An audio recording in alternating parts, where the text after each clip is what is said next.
Throughout human history, hundreds of thousands of ships have sunk. Most of them have already disintegrated, and another chunk are in hard-to-reach areas of the ocean. Some sunk during war, others because of poor visibility or accidents. A third group was sunk on purpose. But the stories of these sunken ships do not always end in the ocean depths. Some are still visible, have their own surprising stories, and are popular tourist destinations. Schooner Sweepstakes. Although the ship sunk back in 1885, its remains still amaze visitors of the Fathom 5 National Marine Park. Since the ship is only 20 feet below the surface of Lake Huron, you don't need to be a diver to see it. We know the double-deck wooden schooner weighed about 218 tons. It was built in 1867 in Burlington and was transporting coal when it was damaged. Repairs were attempted, but the damage was too serious, so it sunk, but not before the coal was unloaded. Although the Sweepstakes is falling apart more and more, it's still one of the best-preserved 19th century schooners that plowed through the Great Lakes in North America. The ship was 23 feet wide and about 119 feet long and is supported by metal beams inside the wreck. Additionally, there is a wire fence to block divers from going inside because they can accelerate its deterioration. A picture of the sunken yacht Mar Sem Phim exploded online in 2012, but not everyone knows about its voyage in the ice. April 7th should have been a great day for Joao Lara Mesquita. The amateur captain and professional journalist had given his whole life to what he loved: recording the news and documentary films about Antarctica. The voyage to film a documentary was carefully planned. There were 4 crew members, including Mesquita, and 22 pounds of film equipment. Mar Sem Phim was well equipped, but the changing weather and ferocious Antarctic character test the durability of everything that comes into its area. Not everyone passes the test. Waves toss the ship from side to side like a twig, and ice in the Ardley Cove hit the ship, flipping it on its side. The crew sent out an SOS. Luckily, the Chilean Navy ship Frey was nearby and went to help. It took 2 days to get through the 5-foot waves and hellish 60+ miles per hour winds to save them. All of the crew members were rescued and made it home safely. But Antarctica kept Mar Sem Phim. The freezing water had sunk the deck and covered it in thick ice. The hull froze and split when it later expanded because of compression. The yacht sank to the bottom and remains about 30 feet deep. The crystal clear water couldn't hide the shipwreck. Like a solitary underwater ghost, the yacht was in Antarctica's prison for 10 long months when the famous picture of the ghost ship spread like wildfire. This was a huge blow to Joao Lara Mesquita. He was sorry for his ship, but his important documentary footage and equipment was still inside. Mesquita decided to raise his yacht no matter what. Divers, underwater engineers, and rescuers created a special device to pull Mar Sem Phim up. They attached beacons and inflatable buoys to the yacht and gradually inflated them. The mission was a success. Mar Sem Phim was raised and taken to the coast. USS Arizona. On December 7, 1941, the battleship USS Arizona was experiencing a normal morning. The signal flags were already raised on the bridge, and sailors were approaching it. It should have been a normal Sunday morning in Hawaii, but Japanese bombers were 5 minutes away from the base. At 8 a.m., time stopped for the USS Arizona. The battleship was laid down in 1914 at the Brooklyn Navy Yard, and FDR was there, the man who would also speak the final words for the ship. The sudden attack happened at dawn, while Pearl Harbor slept soundly, when Japanese fighters came from the north and carried out 2 rapid attacks. The USS Arizona battleship was destroyed 13 minutes after the first attack. After 8:04, 5 bombs hit the ship, but bounced off a cannon barrel. The rest exploded, and the battleship soon exploded as well. The flames reached 790 feet high. This caused another powerful explosion. Underwater investigations showed there were no reasons to suspect torpedoes. Physical evidence indicates that the battleship was hit by air bombs, since there is a layer of gunpowder. Digital analysis removed that layer, and a group of specialists concluded that the only bomb dropped by a bomber penetrated the deck and fell into the stern storage, where the ammunition was. It exploded from the explosion, and the chain explosion damaged sector after sector, causing the destruction that can be seen today. The fire burned on the Arizona for 2 days. Out of 1,512 crew members, 1,177 died. Saving the ship was impossible, so the ship was decommissioned and the hull sank in the harbor. In 1962, a memorial was placed above the water to straddle the sunken battleship. It cost $500,000 to make, and most of it was from private donations or the income from Elvis charity concerts. Today, the Arizona Memorial is open and is visited by over 1.5 million people a year. Every U.S. president has gone to visit it at least once. Olympia. The remains of this half-sunken ship are near a Greek island near the Calatricida beach. It's an old merchant ship that was called Island when it was built in 1950. But years later, in 1979, it was renamed to Strymon. In 1980, it sailed under the name Olympia. The ship sailing under the Cyprus flag sunk in February 1980 when it tried to hide in a cove during a bad storm. The attempt to drop anchor there led to the ship breaking on the rocks in the Liver Cove in Calatricida. Luckily, the entire crew was rescued. The Olympia shipwreck is one of the most interesting tourist sites in Amorgos. It is still there, damaged by the furious waves that slowly tear it apart, creating a unique sight. Rusted and half-sunken, it completes the picture of this small beach. You can get there either by boat or by climbing down the fairly large slope with rocks and shrubs. The shipwreck on Amorgos became widely known in 1998 when some scenes for Luc Besson's Big Blue was filmed there. There are many interesting mysteries and unsolved questions associated with the large cargo ship Evangelia. It was 431 feet long, 57 feet wide, and 57 feet tall. It ran aground off the coast of Romania in 1968, near Costanesti. The story of its construction is also very interesting. It was built in 1941 and was originally called Saxon Star II. The cargo ship was built at the Harland and Wolff Harbor, where the Titanic was built. During the war, it was used to transport wounded soldiers, and from 1946 to 58, the ship was used as a transport ship. In 1959, the cargo ship was sold to a Greek company and renamed Evangelia, which would use the ship for 10 years until it suddenly ran aground near a Romanian resort. Now, there are some interesting ideas that support the ship being run aground at the order of its owner, who wanted to get the insurance money. During the catastrophe, there was a very thick fog off the coast, but the sea was very calm. The Constanta port received an SOS on October 14th from the Evangelia. Albatross pulled the Evangelia on the beach, and its crew seemed to be anxious to continue their trip. But the rescuers found the Evangelia there still the next day. Later, an investigation revealed that the crew intentionally damaged the ship and sent it to the coast.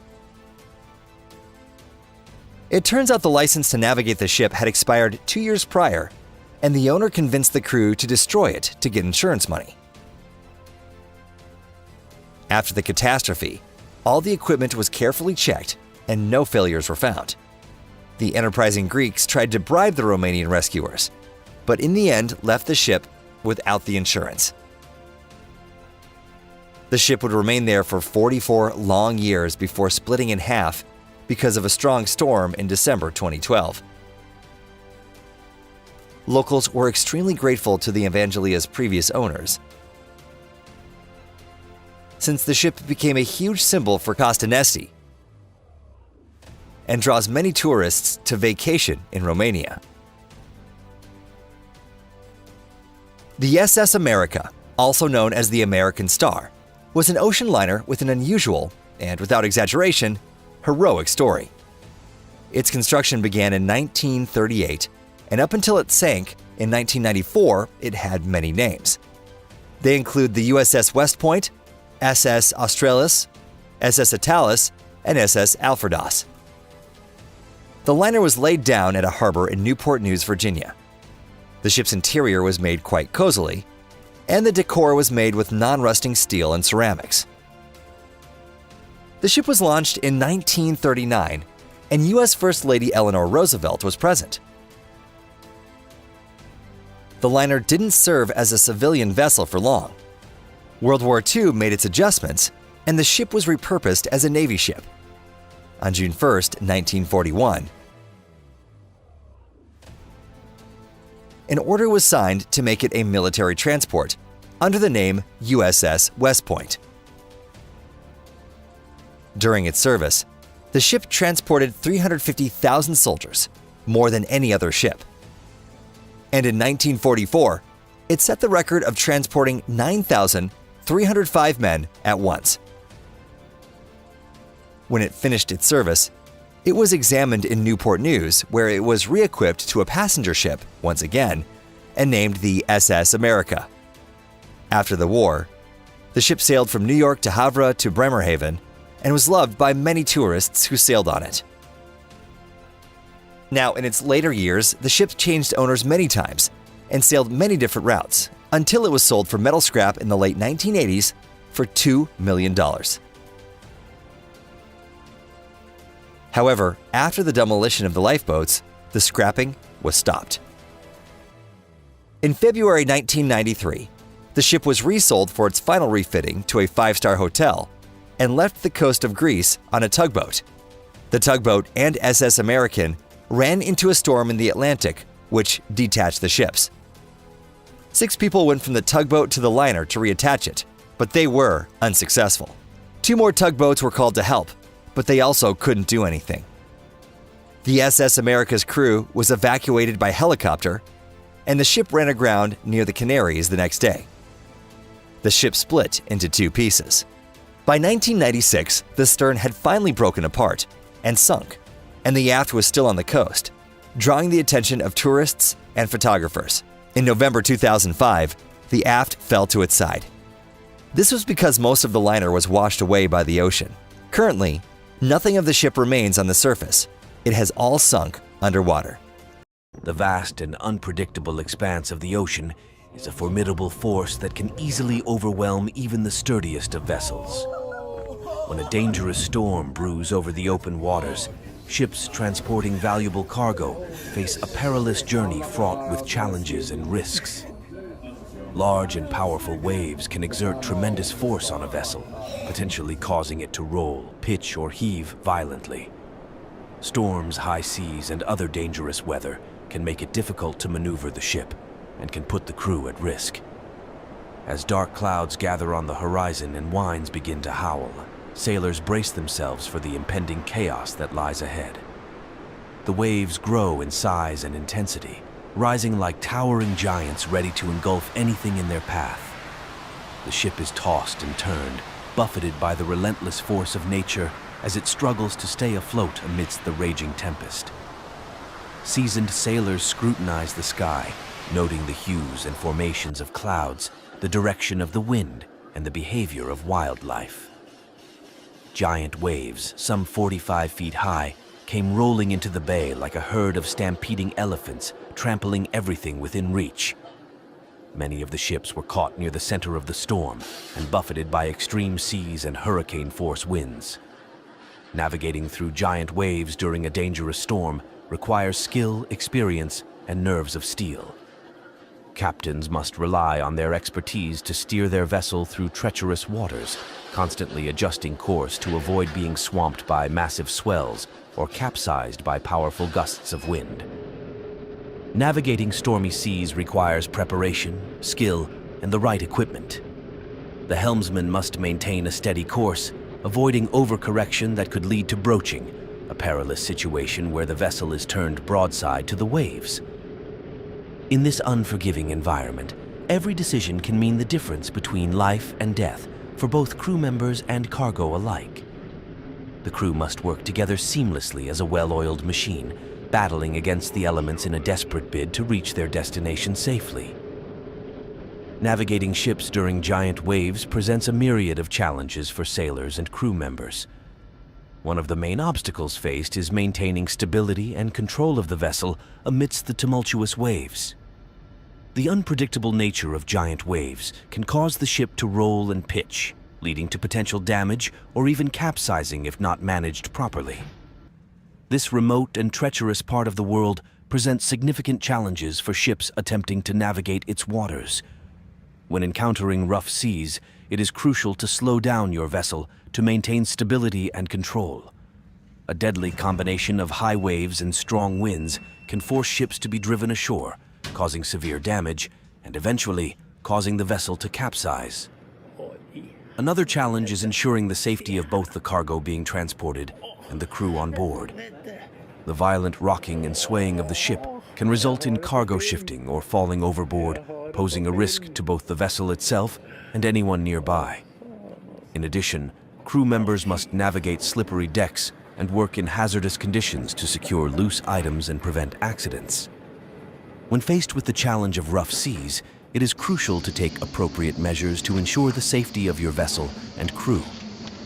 It results in a motion that rocks the ship and tends to shift the vessel between the port and starboard sides. Secure all loose items on deck and ensure that all passengers are wearing life jackets. Furthermore, communication becomes increasingly difficult during a storm with giant waves. High winds, heavy rain, and loud crashing waves can make it challenging for sailors to relay important information to one another or receive instructions from shore. This lack of clear communication can lead to misunderstandings, delays in decision-making, or even dangerous situations that put lives at risk. Overall, navigating ships during giant waves requires skill, expertise, and quick thinking to overcome these challenges and safely deliver cargo to its destination. Despite the dangers of transporting cargo during a giant storm, it is crucial for ships to continue their operations. The importance of transporting cargo during adverse weather conditions cannot be understated, as it plays a vital role in sustaining global trade and ensuring the availability of essential goods. Intense storms make every part of the freight shipping process difficult, from loading cargo containers on ships to actually transporting cargo. There are a lot of hurdles for cargo shipping companies and courier services to overcome, but being able to transport goods all around the world is an essential part of our lives. In today's interconnected world, goods are constantly being shipped across oceans to meet the demands of consumers around the globe. Without the continuous operation of cargo ships, supply chains would be disrupted, leading to shortages of critical items such as food, medical supplies, and other essential products. Oceans connect continents in the world, and thus, they give many opportunities for the transportation of goods as well. Retains business continuity. Every business has a supply chain of its own, and even the minutest of failures in shipping activities can lead to supply chain disruptions. Furthermore, many industries rely heavily on timely delivery of raw materials and components to keep production running smoothly. Any delay in shipping due to inclement weather could have far-reaching consequences for businesses and economies worldwide. Yes, and logistics companies play a significant role in keeping your supply chain running smoothly. Changes to planned shipping routes or unforeseen delays caused by inclement weather can severely disrupt interconnected global supply chains. Additionally, transporting cargo during storms showcases the resilience and skill of seafarers who navigate treacherous waters to ensure that goods reach their destination safely. Their courage and determination are essential in overcoming challenges posed by nature's fury. Whether you are navigating Canadian waters or elsewhere, being prepared for storms is essential to ensure the safety of yourself and your passengers. In conclusion, despite the risks involved, the transportation of cargo during giant waves in dangerous storms is essential for maintaining global trade and ensuring the smooth functioning of economies worldwide. Navigating ships in rough seas during a dangerous storm is a challenging task that requires skill, experience, and careful planning. One key strategy for safely navigating ships in these conditions is to adjust the speed and course of the vessel to minimize the impact of the waves. By slowing down or changing direction, captains can reduce the risk of capsizing or taking on water. Additionally, it is important for crew members to secure all cargo and equipment on board before entering rough seas. This can help prevent damage to the ship and ensure that valuable cargo remains intact during turbulent conditions. Communication is also crucial during storms at sea. Captains must maintain constant contact with their crew members, as well as with other vessels in the area, to coordinate navigation and avoid collisions. Using advanced technology such as radar and GPS can help ships navigate through rough seas more effectively. Finally, having a well-trained and experienced crew on board can make all the difference when navigating through dangerous storms. Crew members must be prepared to work together efficiently and respond quickly to any challenges that arise during rough weather conditions. By following these strategies, ships can transport cargo safely even during giant waves in a dangerous storm.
Als je gaat nog verder bij.